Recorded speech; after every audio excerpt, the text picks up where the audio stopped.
Whoever said being a hero was easy. If the bad guys are giving you too much trouble, feel free to adjust the difficulty setting. I won't tell. Feeling lost? Need direction? Well, you could join a cult, or just use the handy point of interest markers that appear on the screen to help show you where to go. All right, time to get into the swing of things. Look, I didn't write this crap. Anyway, just press and hold the swing button to shoot out and hang onto a web line. There you go. Now you're a real swinger.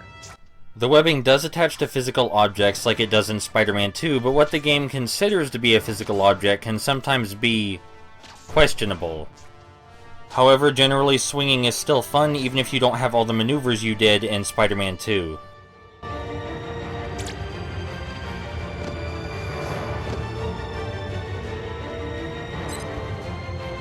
Ain't got that swing? Try charging your swing to boost it. For maximum boost, release the charge button before your swing ends. There's really no reason not to use the swing boost, but I like it anyway because it adds a lot more involvement to the web swinging, makes you feel like you're a bigger part of what's going on.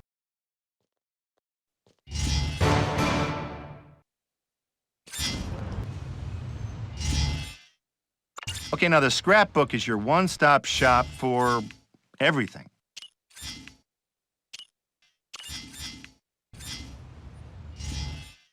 Man, the city's a mess. Look at all those gangs. I bet the H-bombers know something about bombing that building. Maybe they should have picked a different name, you think? The police can't always keep up with crime in the city. That's where you come in.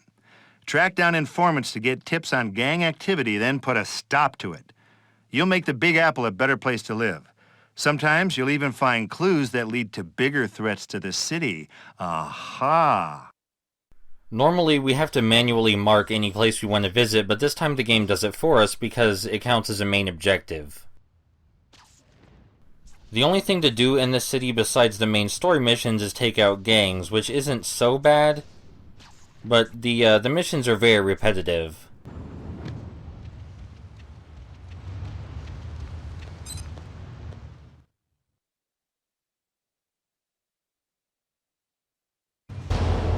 I don't exactly know what a prototype is, but the H-bomber stole one for some corporate client. I owe you one, but make sure it's a legal one. There are only a dozen or so different missions, and you'll hear repeat missions a lot, but they switch up the location of the mission objectives each time. This is industrial espionage. Maybe I'll finally get my chance to say, man, Spider-Man. So even though this definitely won't be the last time you find a stolen prototype, at least the thugs will be on a different sidewalk every time.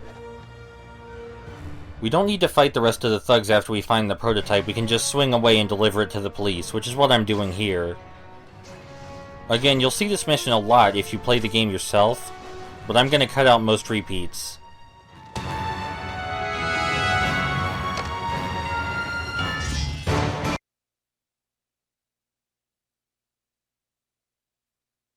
Don't know what we do without you, Spidey. Unless you got some supervillain to take down, you think you could get back those power converters the H-bombers stole? That wasn't my doing, by the way. The game really does freeze up for a few seconds after you finish a mission, so don't freak out if that happens. Say they want law and order. They sure do break the law a lot. When you're on a mission to find a hidden item, it always spawns in a predetermined spot.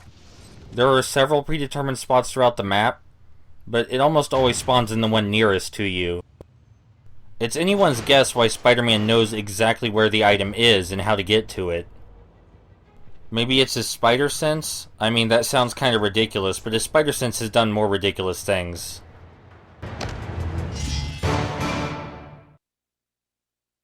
I owe you one, Spider-Man. Hey, I don't know if you can use this, but I heard the H-bombers have been working as corporate mercenaries. Maybe you can find some evidence to pin it on them. When you're told to find evidence, the game pinpoints 3 separate locations, and it's always randomized which one actually has the evidence in it. Really, this mission is just a variation of the one where you find hidden objects, but with more possibilities. I think that's what they used to call a sound thrashing. By the way, in spite of each gang having a unique personality, none of them have unique missions. They're all identical in function. It's a little bit unfortunate, but in case you can't tell, this game was not made on an incredibly large budget. They also probably didn't get much time to develop it either. It was the inferior version of Spider-Man 3, and I'm sure the publishers knew that as well. That doesn't mean Vicarious Visions didn't try, I'm absolutely certain they did.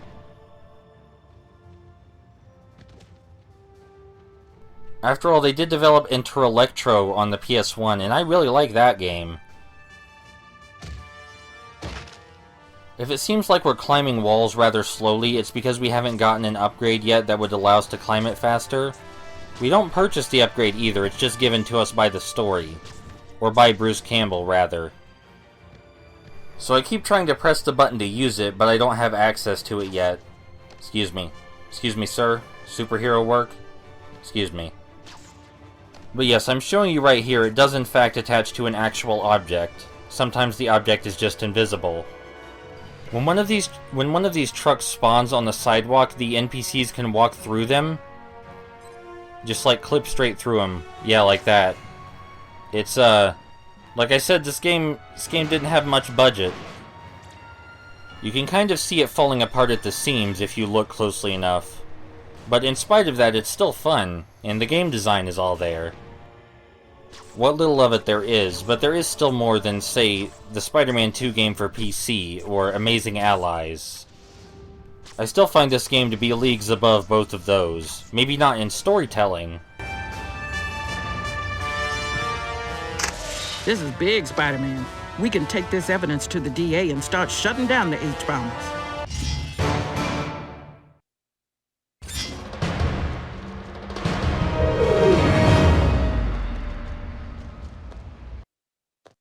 Nothing in life is free. Hey, I even get paid for reading these loser lines. If you want to improve your skills, you're gonna need to spend some hero points to do it.